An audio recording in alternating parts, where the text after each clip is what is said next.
कराची की सड़कें चंद दिन की बारिश भी बर्दाश्त न कर सकीं। शहर की अहम शाहराएं और सड़कें बरसाती पानी में बहकर गहरे गढ़ों और मलबे में तब्दील हो गईं। पानी में डूबे गढ़ों में मोटरसाइकिल और रिक्शे से लेकर बड़ी बसें और ट्रक तक फंस कर रह गए। फोर के चौरंगी पर पहले से टूटी फूटी सड़क पर पानी जमा होने से मोटरसाइकिल सवार गिरते रहे और शहरी बंद होने वाली गाड़ियों को धक्का लगाते रहे। लियाकताबाद 10 सितंबर पर ट्रैफिक पुलिस के एहलकारों ने पानी में फंसी गाड़ियों को निकालने में शहरियों की मदद की।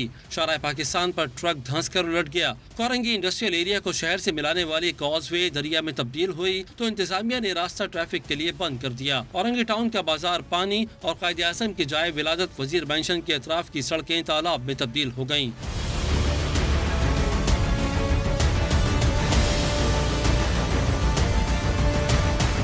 सड़कों की बर्बादी के साथ बारिश के बाइस मुख्तलिफ हादसात शहरियों की जान भी ले गए। लियारी में बरसती बारिश के बाइस मकान की छत गिरने से 2 अफराद जान से गए। मलीर नदी में बारिश के दौरान नहाते हुए एक नौजवान डूबकर हलाक और जाम गोट नदी में बच्चा डूबकर लापता हो गया। जोड़िया बाजार में खतरी मस्जिद के करीब करंट लगने से एक शख्स और नॉर्थ कराची के सेक्टर 2 के करीब घर में करंट लगने से 6 साल का बच्चा रहमान जाँ भाग हुआ। करंट ने इत्तेहाद टाउन में 18 साल के नौजवान शादाब और जौहर मोड़ ब्लॉक 19 के करीब वाक़ एक शख्स की जान भी ले ली। इलेक्ट्रिक ने इन वाक़यात पर अफसोस का इजहार करते हुए वाज़ेह किया है कि कोई भी हादसा के इलेक्ट्रिक के इंफ्रास्ट्रक्चर के बायस नहीं हुआ।